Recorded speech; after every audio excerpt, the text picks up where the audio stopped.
నువ్వు దేవుని బిడ్డవని ఎరిగి నిన్ను ద్వేషించేవాడు ఒకడు ఉన్నాడు, నిన్ను మానసికంగా కృంగదీయటానికి కుట్ర పనిన వాడు ఒకడు ఉన్నాడు. వాడు తెలియదు నీకు. నువ్వు ఏ కాడికి మనుషులను చూసుకొని నువ్వు మనుషుల మీద ద్వేషాన్ని పెంచుకుంటూ ఉంటావు. కానీ వాళ్ళని ఆడించే తోలుబొమ్మల్లాగా వాళ్ళని ఆడించే దయ్యాలను అసలు పట్టించుకో, దురాత్మను అసలు పట్టించు. ఇప్పుడు చెప్పండి, మంది తారుమారు కదా, బాబేలు తంతు కదా మంది. మరి ఆయవారం చేది వాళ్ళు తెక్కలల్లా, మరి నువ్వా వాళ్ళు తెక్కలాలా, నువ్వు ఎఫ్ఎస్ వాళ్ళు తెక్కలవాళ్ళు, మరి నువ్వు, మరి నేను తెక్కలవేగా.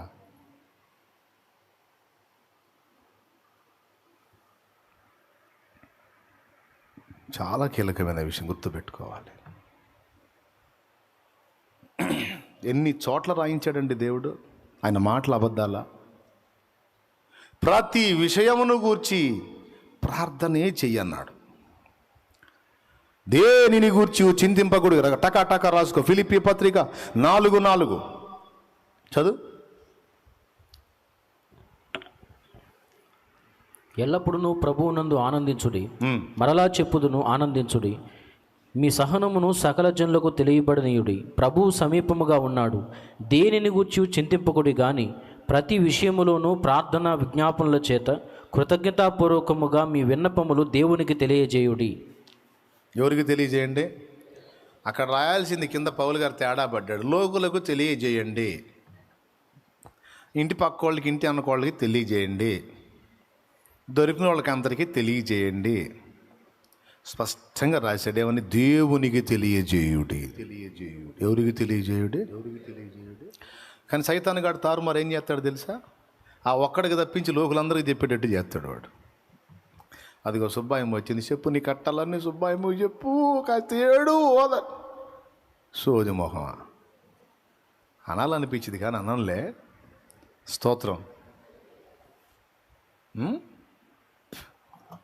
వెంకాయమ్మ కానీ సుబ్బాయమ్మ కానీ నువ్వు చెప్పేదే చెబితే ఏం చేద్దా తెలుసు? అవునా మరి అమ్మ అటు జరిగిందా, సరేలేమ్మ నేను ఊరికి చెప్పలేని మొత్తం చెప్పుది పోయి. అస్సలు ఏం చెప్పనమ్మా, అసలు అమ్మో నువ్వు నా ప్రాణం అంటదే. మొదలుపెట్టి పక్కింటి దగ్గర నుంచి మొదలుపెట్టి, నీకు తెలుసా వెంకమ్మ వాళ్ళు ఇట్టంట, సుబ్బాయమ్మ వాళ్ళు ఇట్టంట అని మొత్తం సాటి వేసుకుంటూ పోయింది. దేవునికి చెప్పమన్నాడు, దేవునికి ఏం చెప్పమన్నాడు?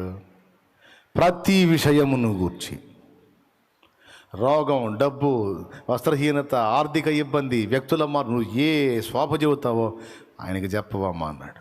ఆయనకి చెప్పవయ్యా అన్నాడు. అది సీరియస్గా తీసుకుంటాం. మోకాళ్ళు వేసి ఆయన దగ్గర కూర్చొని అయ్యా అంటే ఆయన ఏం చేస్తాడులే పాపం, చేతులు లేనోడా, కాళ్ళు లేనోడా, ఏం చేస్తాడని నువ్వు నీ తెలివితో ఆలోచిస్తావేమయ్యా? ఆయన ఏం చేస్తాడని ఆయన మీద జాలి పడతామే సోది మొహం వేసుకొని. ఏం చేస్తాడో నీకెందుకు? నోరు మూసుకొని చెప్పింది చేయను. ఏం చేస్తాడో చూడు, ఊరక నిలిచి అంతే. కానీ నమ్మకం కుదరదే, పట్టుబట్టరే. ప్రతి సంగతిని, ప్రతి విషయమును గూర్చి కృతజ్ఞతాపూర్వకముగా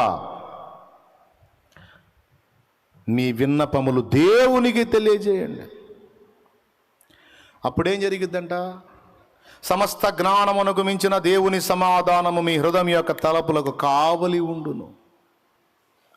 యేసుక్రీస్తు వలన మీ హృదయములకును మీ తలంపులకును కావలి ఉండును.